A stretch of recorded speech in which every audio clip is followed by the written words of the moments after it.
terms of, I'll turn to town finances. Since the Board of Selectmen is the town finance board, we have started a new process of the second and fourth Thursday of the month. So in other words, the Thursdays before Board of Selectmen meetings, a subset of 3 selectmen, and this time it was Candace, Candy, and myself, sat down with the interim finance director and went over the cash flows for where we are, because there were some questions in terms of outstandings, as well as starting to get our arms around the status of the audit, to be able to, of the 12-13 audit, to bring that to closure. I think it was a very good and healthy discussion. I had the chance, I was in town hall this morning, to Cindy Barnes approached me and let me know that she has updated the cash flow analysis that she will distribute to all of us tomorrow morning. It does look like the number is, you know, somewhere between 1.4 and 1.5 million dollars in terms of cash expected at the end of this year. The number we had seen earlier had been higher, and that was because there were actually the number of expenses that hadn't been included in that number. So she has a detailed analysis that she'll be sending through Lori to all of us tomorrow morning. Additionally, we did actually determine, unfortunately, that we do have another revenue issue for this year. We will be receiving about $150,000 less in ECS money than was budgeted. About 38,000 of this is actually the normal in quotes, holdback that occurs every year as they adjust the special ed expenditures in excess cost. But the other 120 was quite frankly just the numbers higher than what was finally budgeted from the state of Connecticut. So we're going to have to monitor that again closely this year so that we address it much earlier in the year and not at the end of the year as we're going to need to now. So just for complete disclosure, we have about 150,000 in less revenue in the ECS line, and we have $80,000 less revenue than was in the current year's budget in the employee medical benefits line. Again, a grant that was counted as coming to the town that does not. We are working with, and Dale is sitting down with the 3 of us the next meeting on that Thursday to go over both how we're going to fill in that role or manage the expenses through the end of the year, as well as continue to work on the audit. I will say this, that we are, I think it was a very productive meeting. I appreciate Cindy and Dale taking the time to sit down with all 3 of us, and I appreciate Candy in particular coming on short notice. So we're going to schedule them in advance going forward so that everybody has enough time to get there, and hopefully we'll be able to rotate it. The goal is so that everybody is in the loop and that we share, we have a good team there and we share information. Does anyone have any questions? Candy? Yeah, that day we were also given a revenue line, and I guess we just have to double check with Cindy with the pilot and the Pequot grant. It looks like there's $111,000 and another $44,000 that may not have been. It wasn't listed as on the original budget, but it is listed as received too. Yeah, there were 2 line items, and those are them that she needs to verify that they actually received the report in the right place. So that might help us with some of the deficits. It definitely will.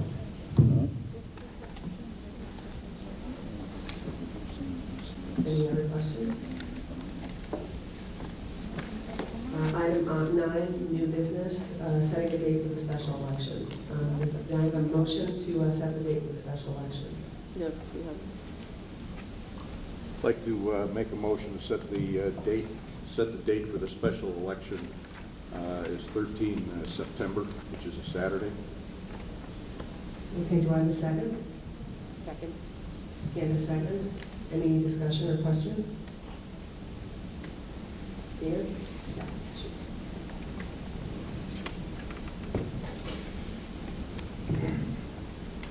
I know we have a history of trying to explain things to the public, so I'm going to ask a few questions so some of this can be explained. Why exactly are we having this election? What is it for? Who's paying for it? How much will it cost? I don't know who wants to answer that.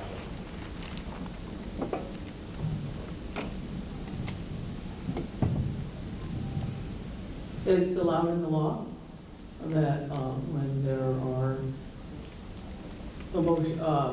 appointment, that there is a law that says that with 5% of the electorate, that you can challenge that. And in this case, there were 2 selectmen in rapid succession, unexpectedly, resigning from the Board of Selectmen. Those 2 selectmen ran on a platform that was back in fall and November, that people elected based on that platform. And the Democratic Town Committee, not necessarily, wasn't given just by George and I sitting here, but the Democratic Town Committee felt that because of over 2 out of 7 people have resigned, or in other words, from you, 2 out of 5 people, at 40% of your ticket that was elected is now has resigned, we felt that it was important that the people get to elect the replacements. Your second question about the referendum money, correct? The second thing about the referendum money is the referendums cost what referendums are costing, whatever it is. The estimate was approximately $5,000. It could be less, it could be a little bit more. It is no different than when a budget gets defeated 1 time, 2 times, 3 times, and we have to pay for that, as well as other things that have happened in the past.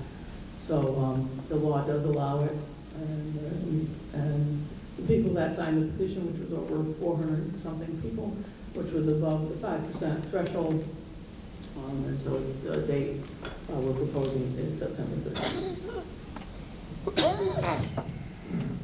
So the town will have to pay for it, basically, you're saying?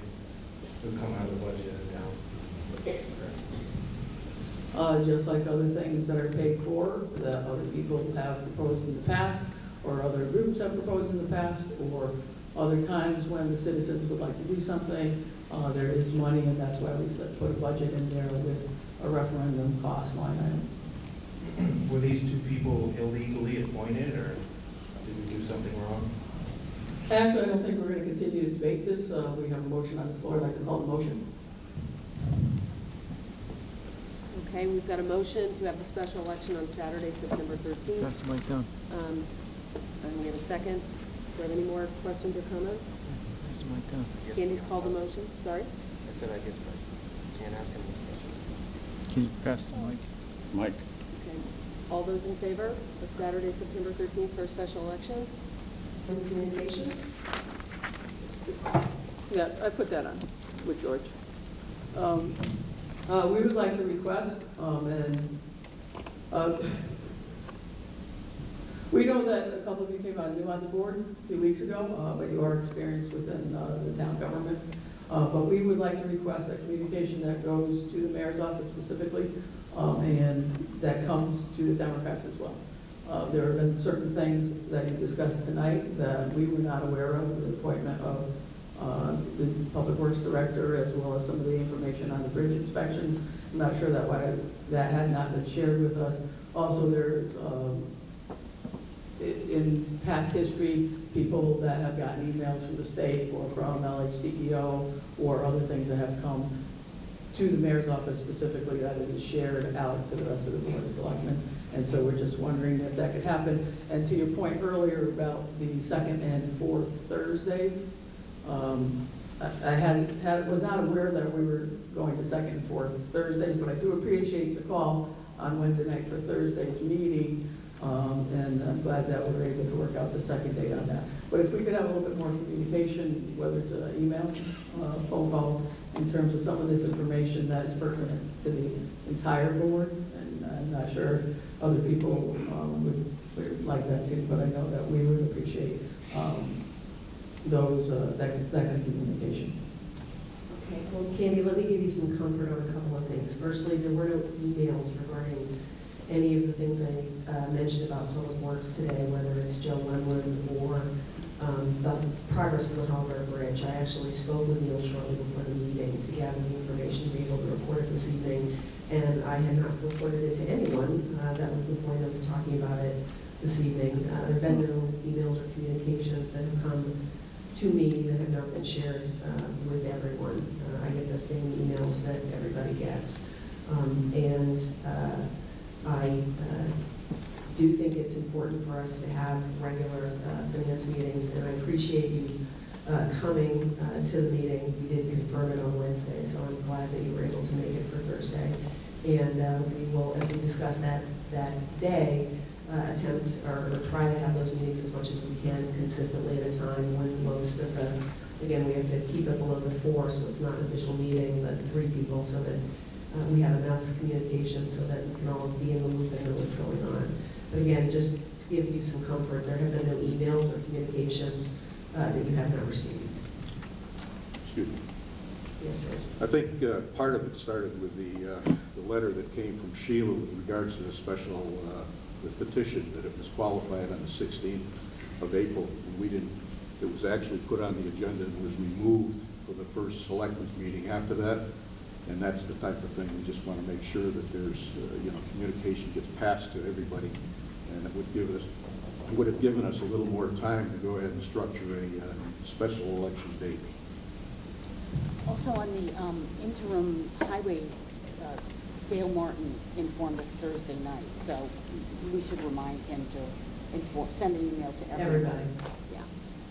We should have Dale make sure that he's sharing his information with everyone. Okay, is there any more comments or questions? Okay, moving on to fund transfers for public works. And again, since I spoke with Neil, I'm going to add a little bit more color to this. Neil is asking for $2,480 to be transferred from his labor line to maintenance of structures line. In a delivery of salt this winter by a third party, they unfortunately damaged the salt shed.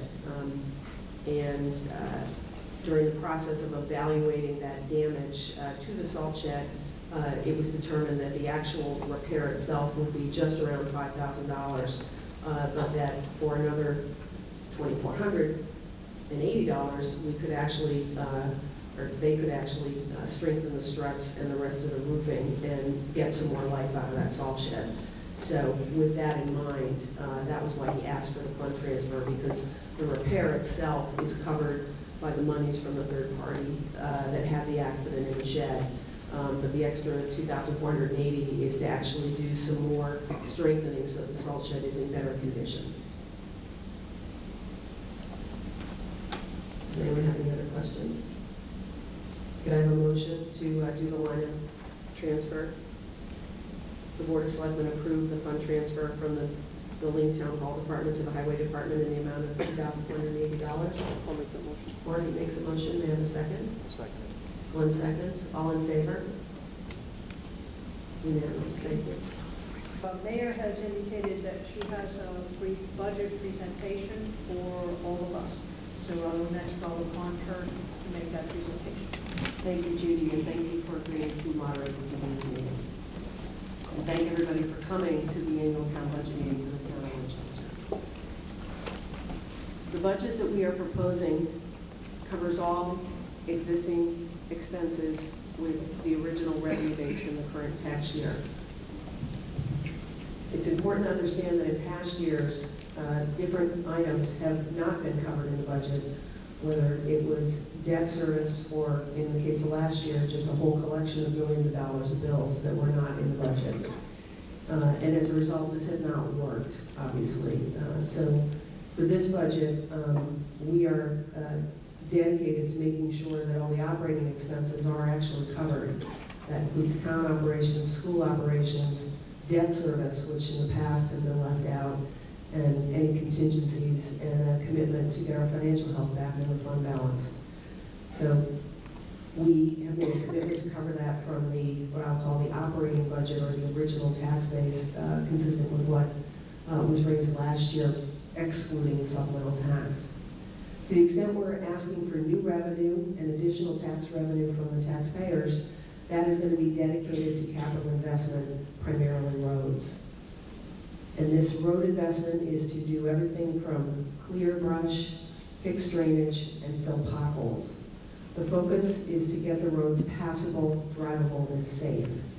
This will not pave new roads, it will not completely grade new roads, but the focus is to get the roads of Winchester passable and safe.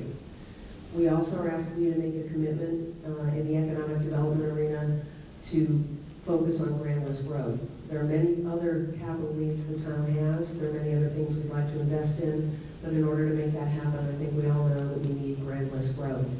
And then in addition to that, we have a handful of critical safety needs that we're asking you to consider in this budget. Staffing.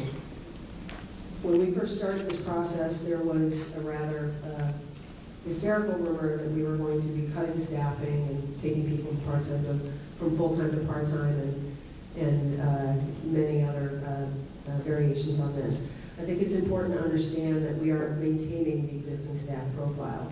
We are adding no new positions, which was the request. We are adding no deputies, no assistants, but we are keeping the staff at full-time, that are full-time. We are honoring the contractual obligations that exist. We are keeping the benefits that are contractually obligated in place. We are planning on the reality of those pay increases. We are planning on the reality of those benefit increases. I think it's important to understand, though, that with keeping the town status quo for the next year, that adds approximately $325,000, or almost $500,000, right out of the gate in terms of cost. The other thing comment I'll make about staffing is that we value our employees and we respect our employees, but we are going to be asking our employees to be focused on the quality of the service they deliver in the coming year. Whether it's town hall or public works, if any resident walks in and asks for help, they need to be treated courteously and with respect. Poor treatment of anyone coming in to ask questions or get help is unacceptable. And that is a mantra we've adopted, and that will, I understand that the majority of the employees already embrace this and do an outstanding job, but we need to make sure it's consistent throughout the organization. Now, what does that mean in terms of where we are given the current year's budget? Well, we did have a one-time insurance line item and payment with respect to the Centrello litigation that was included as a line item in revenue for this year. So that's almost $600,000 that we have to fill in. I think it's important to note that if we didn't have that one-time line item revenue in there, in fact, taxes would be flat for this year. The forecast for recurring town revenues is that they will be down marginally by about $50,000. The forecast for grant revenues, both state and federal, is that they will be down by some $210,000. When you combine that with the increase, the contractually obligated increases in salary and benefits, we're looking at a $1.2 million hole that we have to fill to be able to keep everything afloat and not call for a large tax increase. I think it's important that we kept the pencils very sharp. In terms of the outlook for the town, we're not out of the woods yet. Our current financial condition is still quite pressured. As I mentioned in the Board of Selectmen meeting just a little while ago, we are at this point forecasting somewhere between $1.3 million and $1.4 million, $1.5 million of cash at the end of this year.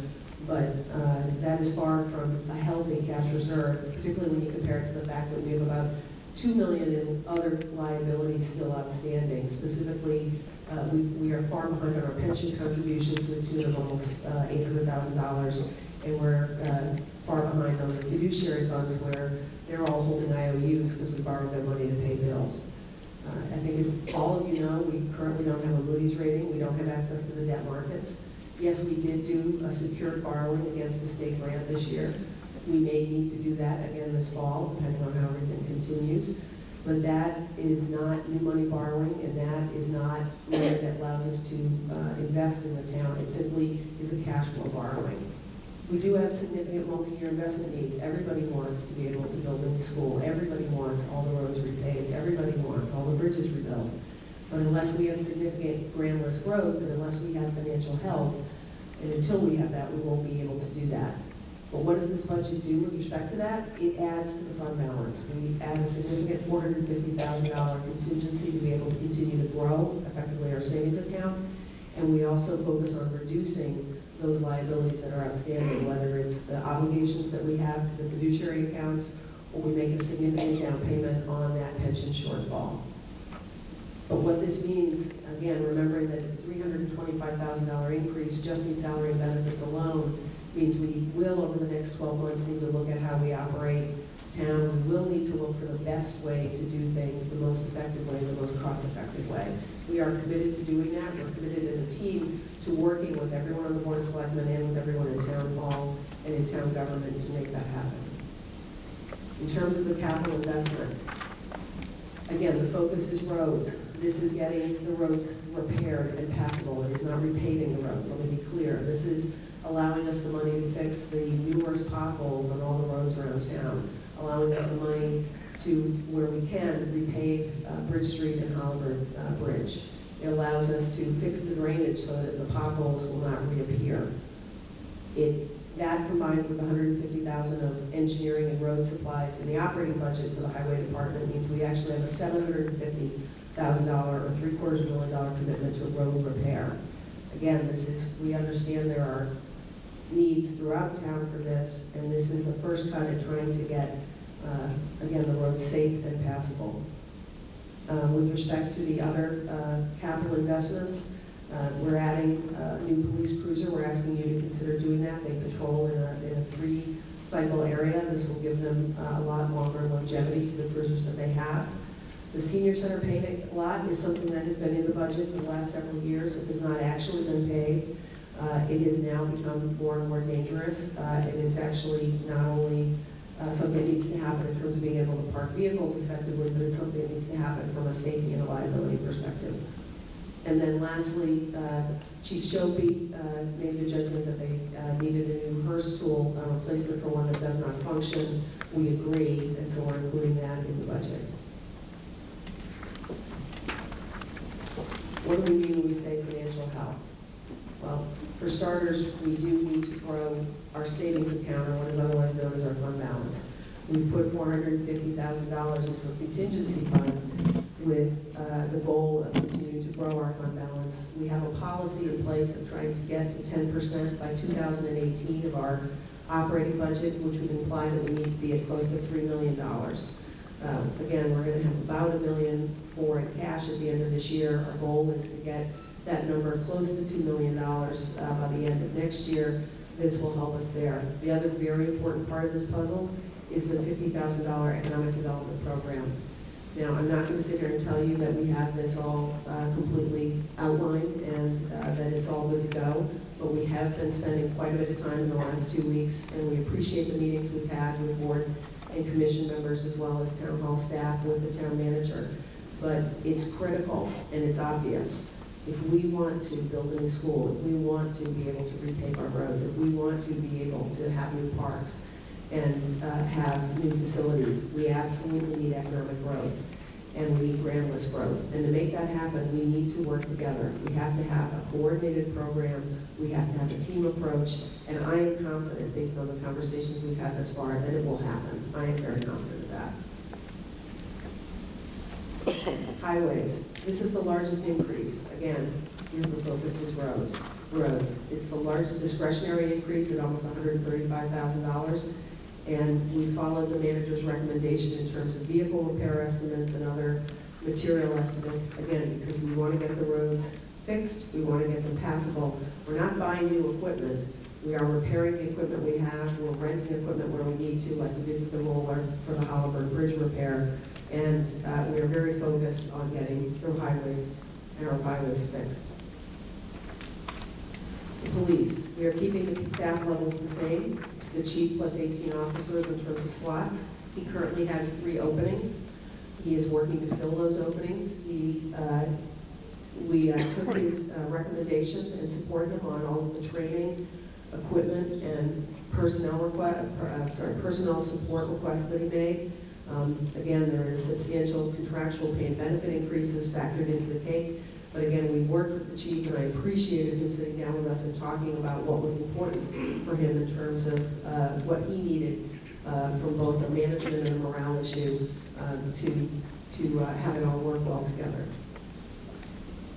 Winstead Fire. Again, I think this is a really important and good story for the town. I commend Chief Shopee. He's done a great job, and I also commend Pete Marchand for how they run the Winchester Fire Department. In the case of the Winstead Winchester Fire Department, they were able to make a substantial contribution to the town because they actually did the homework to figure out that we have one financial bright spot, namely that their pension fund is overfunded.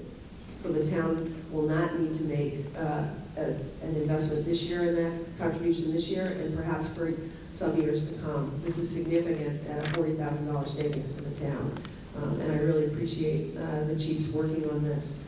As you can tell from the slide, they hired a new full-time person, which reduced their labor costs because they went from a long-serving person to a new person. The other comment I'll make is that, I commend the chief because as the budget was coming out and being finalized, he requested a meeting with the town manager and with myself, and we walked through both the current year's expenditures and next year's expenditures.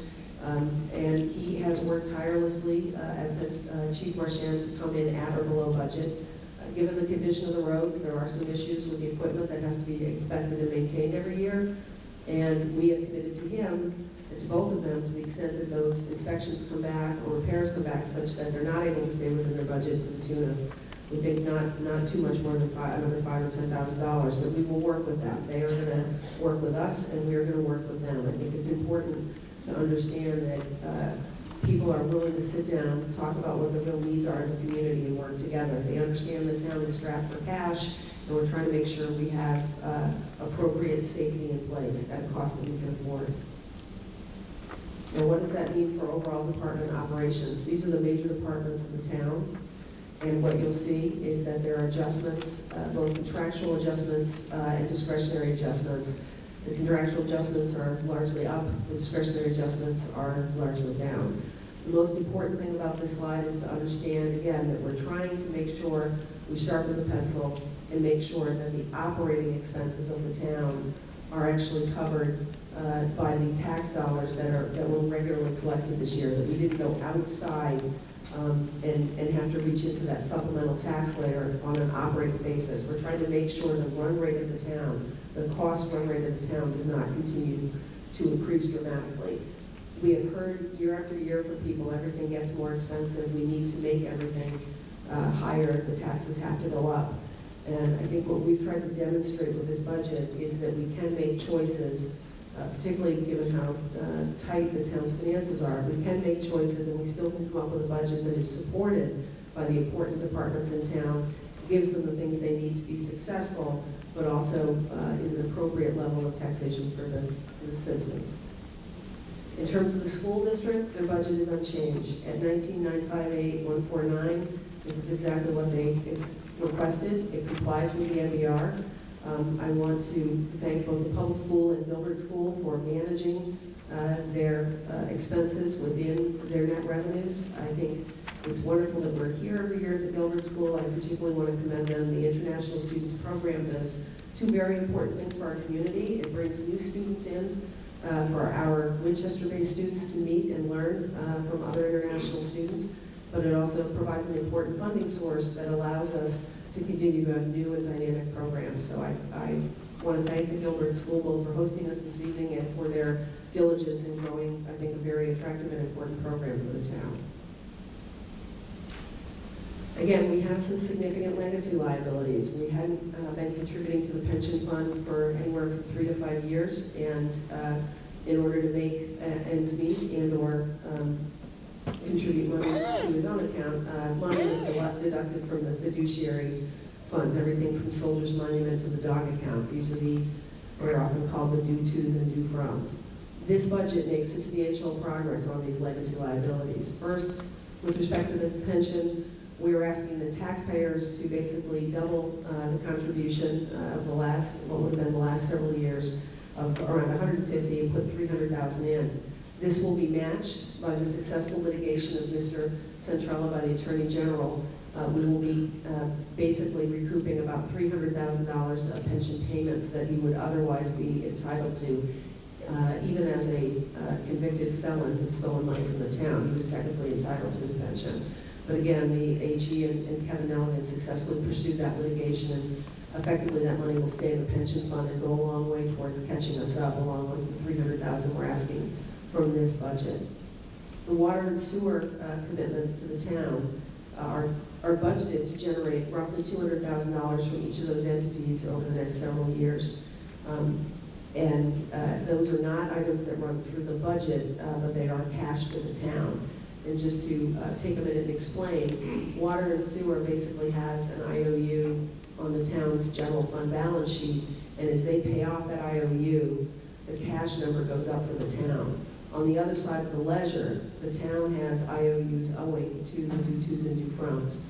We have made a commitment that the very first one to be refunded as money comes back in is Soldiers Monument. They will be receiving at least $25,000 in the next year. We will keep working with Kevin Nelligan. He's in the process of reviewing the rest of those accounts to figure out how and when we can pay them back. But our goal is to transform that money as smoothly as possible to refund those accounts so that they can begin to function properly again. What's that mean from a bottom line cost perspective? The total spending proposed in this budget is $32,515,357. That is both operating and capital. How is that funded? It is funded from town revenues and grant revenues of just a little over $11 million. The current year property taxes, excluding the supplemental tax of $2 million of 20.863392. And so the property tax increase to get us up to that $32 million number is $625,703, or less than 1 mil, less than 3%. And again, I think it's important to note that this budget actually puts $750,000 into what is necessary for a first step to fix our roads. So that I could say hand over heart, we can say hand over heart, the entire capital or the entire increase that you're asked for in taxes will go to fix your roads. But we all know that everybody paid a supplemental tax this year, because last year we had $2 million of bills that weren't covered in the budget, and come the end of last calendar year, we all had to come up with an extra 10% to pay off those bills. So the real tax bill to everybody this year was the 28 plus 2, or $22,873,199. So what does that mean when you look at what people totally paid for the last year, for the current tax year, 2013-14? The proposed property taxes in this case of $21,489,095 are actually $1.4 million less than what people paid this year. It's actually 6% less on a total basis. And I think the last lines are really important to note.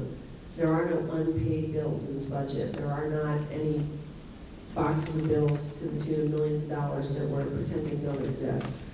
There are no accounting gimmicks in this budget.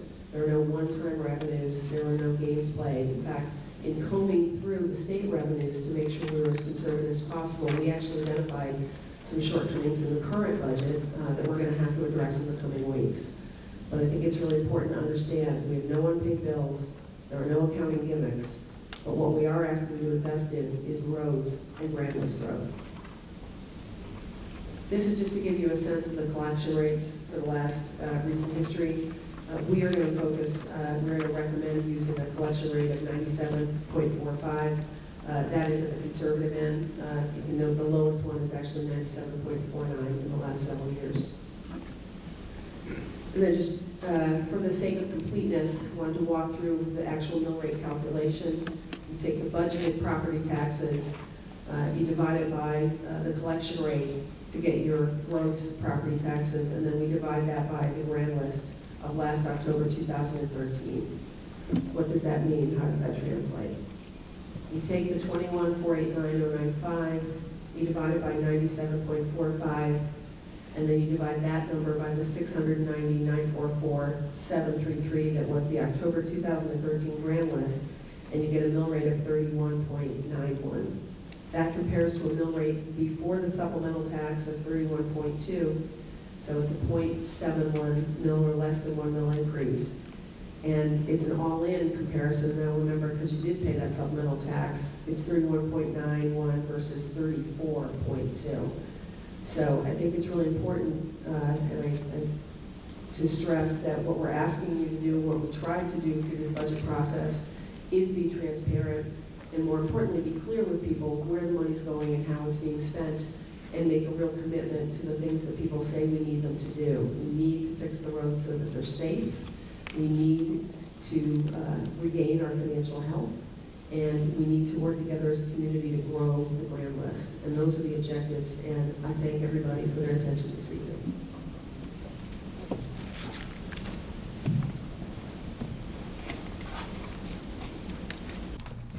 Check, 1, 2. You should have let me know, and I could have sang the national anthem. Start us off today. I handed out to the Board of Selectmen and several of the press an estimated cash flow that includes the month of June and projects out to December of 2014. And I had to do a similar exercise for the state meeting that we had several weeks ago, so I thought I would include it here since it was pretty much done. We are projecting a cash balance of approximately $1 million at the end of June. And that takes into account another $400,000 of receipts and approximately $3 million that will be expended in the month of June. I don't know if some of that will be put to fund balance specifically or what the Board of Selectmen will do, but even if they do put that a contingency reserve to fund balance, we'll be having revenues in July that will make cash available to pay our bills.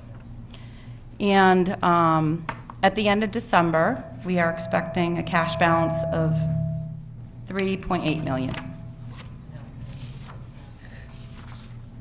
Cindy, I noticed on here, see that you don't, that's gonna, Cheryl, that's gonna mess everything up. Yeah, that's the same problem from last week. Cindy, I noticed on here we have the other water and sewer repayments, 3 up from the bottom on income. So that's the 300 of the 400 total from water and sewer, correct? Correct.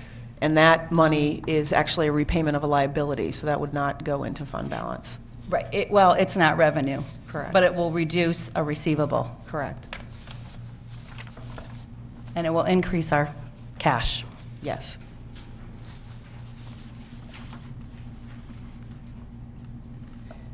Does this include booking in all incoming, taking into account all expected bills that would come in for the year, or?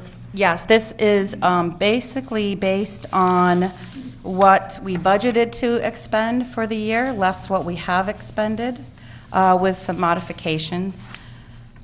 Thank you. I think it's important to state that this includes the $500,000 unbudgeted insurance payment. Correct. The $400,000 water and sewer, again, that's a retirement of a liability. Correct. And then the other 150-ish of unbudgeted revenue, the pilot and Pequot grants. That would be in here as well, yeah. Correct. All right. And that comprises the majority, I think, of the cash balance, because the rest of the budget, when we go through the line item transfers, will be largely spent this evening. Yes. Okay. Does anyone have any other questions? No, just a statement that, well, thank you for doing this, and it looks like at least we end on the positive note at the end of the year, about $1 million, right? Yay. But I think it's important to note that that is not $1 million from the budget. That's unbudgeted revenues that we received. That, in fact, from a budget from a true budget revenues and expenditures perspective, we actually spent the money we took in. And while there was an expectation going into this budget year that there'd be roughly $700,000 contributed in cash and actual balance to the fund balance, that money actually was largely expended to cover the old bills this year and is not in this $1 million at the bottom line. Well, I can see why you would say that, but on the other side, we are $1 million to the good, and that there were a lot of bills that had to be paid. There were also a lot of accounts that had to be rebuilt by the new finance director at the time, and I know that Cindy is still working with the old software to get, everything up to date as best she can as well. So I think that to be here is a good point for us. It is. And also to possibly have the first budget that doesn't go over budget. Correct. I wanted to finish with Cindy, and then I had some comments on the budget specifically. Are there any more questions, or Cindy, do you have anything else you wanted to cover? No? I wanted to share a couple of things with the team tonight. I think the first thing is that, as Candy pointed out, 2013-14 was a very important turnaround year for the town from a finance perspective. We started the year with a budget that had $2.5 million of unpaid bills that were unbudgeted as of June and July, and no way to pay them.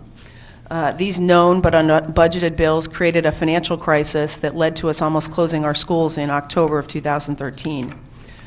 This board took the difficult step, and by this board I really mean the administration of Mayor Smith, of levying a difficult but necessary $2 million supplemental tax to pay the bills in December of 2013.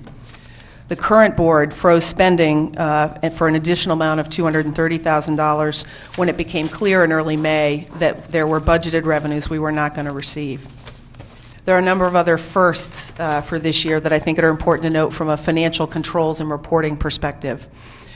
This board adopted Winchester's first accounting manual on December 2nd of 2013. This board adopted Winchester's first fund balance policy on February 18th of 2014. We have received the completed 2011-12 audit on January 31st of 2014. We have an expected completion date of the 2012-13 audit of August of 2014. And we have a target completion date, which would get us back on schedule for the current fiscal year's audit, 13-14, of December 31st of 2014. And I think it's fair to say that I think it's unlikely that in recent memory a Connecticut town has been able to do 3 audits in 1 year. And I want to commend Dale and the staff and Cindy and her staff for staying on top of this to make it possible for us to do this enormous catch-up that was absolutely essential. So as the last meeting of the fiscal year unfolds, which is tonight, as we've already discussed, with respect to the actual budget, we're going to end up with a modest budget surplus. We achieved this by making sure that we cut over $550,000 of budgeted expenditures. Specifically, again, we froze $230,000 of spending when it became clear that an even larger amount of budgeted revenue was not going to appear. And then again, later this evening, we will be making the required statutory line item transfers to move $322,000 of underspent line items to cover the $322,000 of overspent line items. Again, in a very matter-of-fact fashion, in a way that I think we really appreciate on behalf of the voters and the taxpayers, we've dealt with the $2.5 million of unbudgeted, unpaid bills. And candidly, this has been, quite frankly, a cancer on the town for a number of years. There were always balances that had been carried over for quite a long period of time, and it snowballed over time, and it basically reached a point where we could no longer do that. It's not good policy, it's not good practice, and I'm very thankful for what the board did in November, and I'm very appreciative of everybody stepping up to the plate and paying their supplemental tax bills so that we were able to get out of that very deep hole. The other, as Cindy highlighted, we have about $1 million in unbudgeted revenues. They will remain unspent, and they will fall to the bottom line, and they will fall largely, with the exception of the $400, into fund balance. I will also make the observation, I'll take myself out of the equation, and Glenn, that also with respect to the members of this board, they voted, I think properly, to take the $500,000 one-time insurance payment that was received earlier this year and designate that as going to fund balance, which was consistent with the policy that they adopted in February. So lastly, managing budgets, building cash reserves, and growing fund balance, those are goals of this finance board. And more importantly, they're objectives that regardless of who's sitting in these chairs, we have to continue to do for the next several years and beyond. Yeah, this is Brian O'Haron speaking. I directed these CLIP programs you've seen. This is the 4th one, and probably be the last one before the election, because the Republicans are going to be kicking off their own campaign, and there's not much need for me to be showing the past here. I think you get the message by watching these clips over the last few weeks. We will repeat them up till the election. So I'll start at 1, 2, 3, and 4 again, so you can see them if you missed them. And now up is coming a clip that you'll see. It's a bunch of the liberal Democrats and their supporters, some of whom are in the Nader organization. And you'll see their behavior here if you watch closely. Dale is responsible.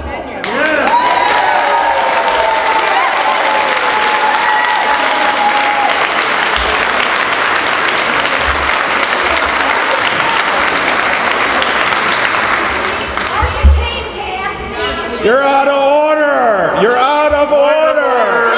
You're out of order! You are out of order! You are out of order! You're out of order! Equal time! Sit down, you're out of order!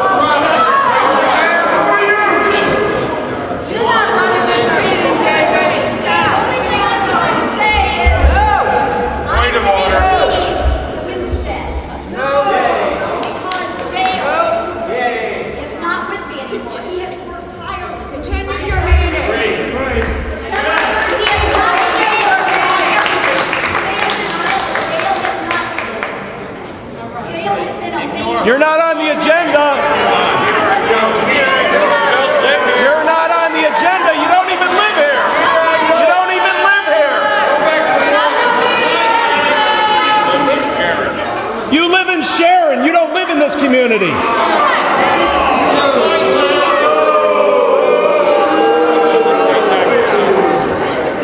He's a major influence in this community. With what? An empty building? Well, that wasn't a first grade or kindergarten school children you saw there. What that was a selectman special meeting to suspend the town manager for a whole list of reasons that they put forward.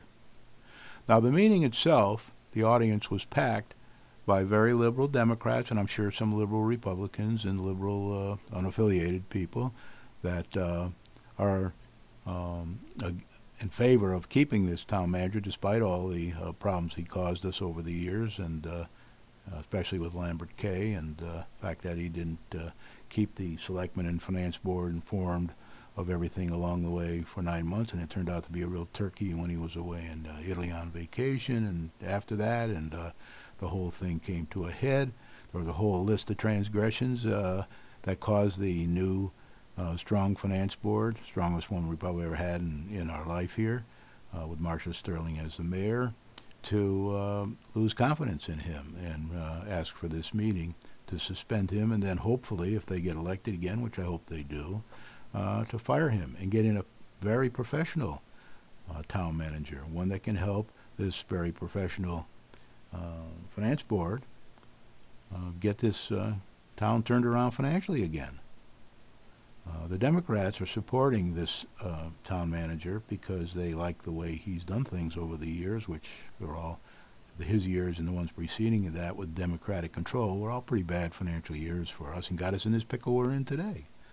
So they're there, and then when you hear the clapping, that's the supporters of the Democrats, the liberal Democrats. That's the Nader group and the all the people from the lakes and all the people that are very liberal, and some are actually dupes. They don't even know what they're there for or what they're supposed to be clapping for, but they are told to clap. And actually, I saw in the movie some people giving them, say, okay, now's the time to clap, now's the time to stand up, now's the time to sit down. But so clapping's for the Democrats, and the booing is for the conservative Republicans that want to get in a better town manager because they lost confidence in the existing town manager. So that's what you hear here. Now, I want to tell you that this is the last in this series of clips. I was going to do more. I was going to do them right up till the election, but I think I've made my point here.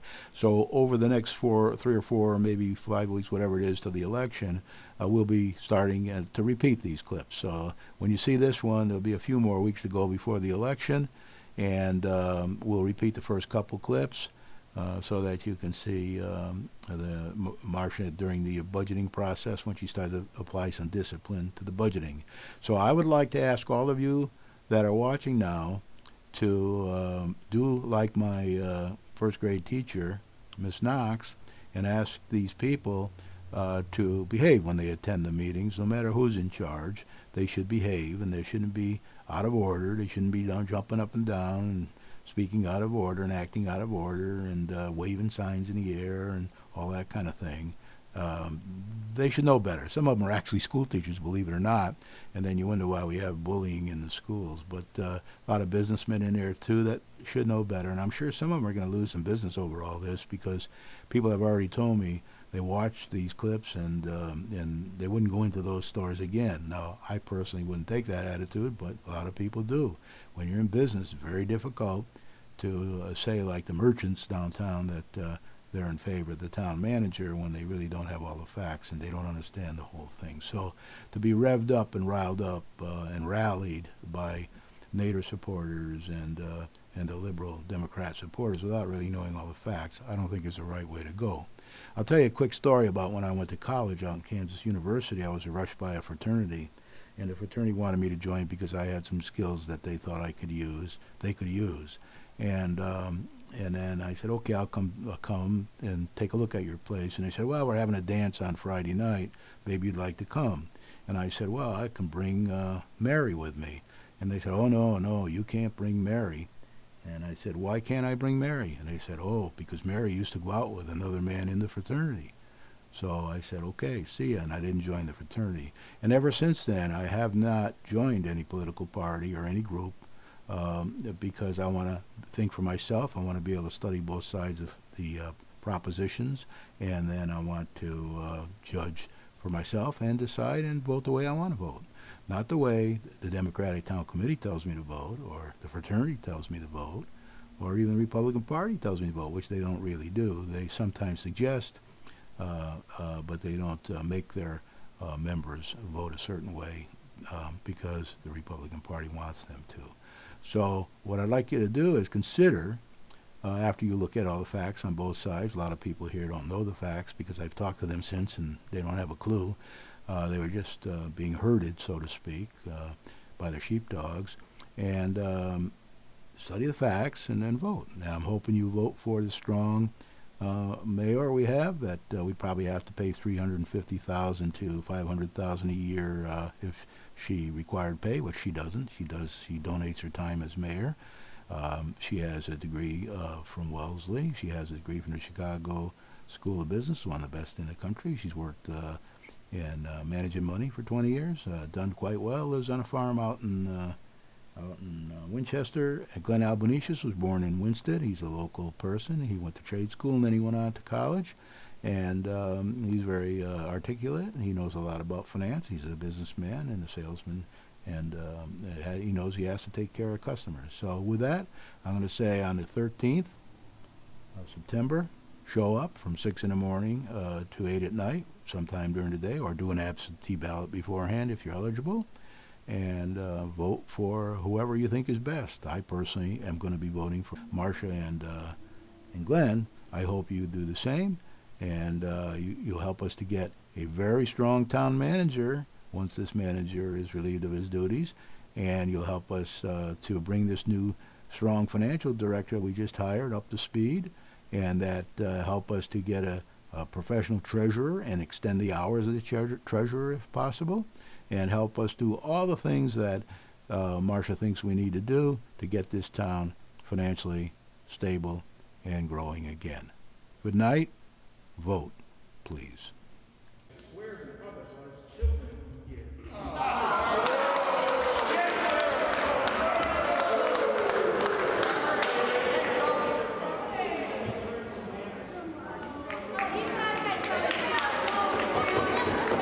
You don't live here. Goodbye.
until we get far away next week. All right, with that, I'd like to get a motion on the table. We have a motion to accept the resolution and then ask the second one.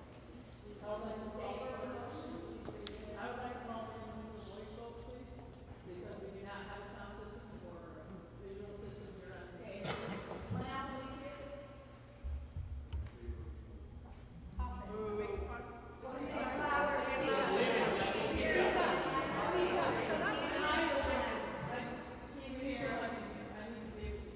Marcia Sterling? Yes, I did not hear.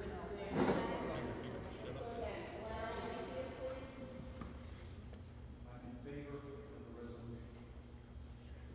Corey Pimentel? In favor. Also in favor. Marcia Sterling, in favor. Puppets.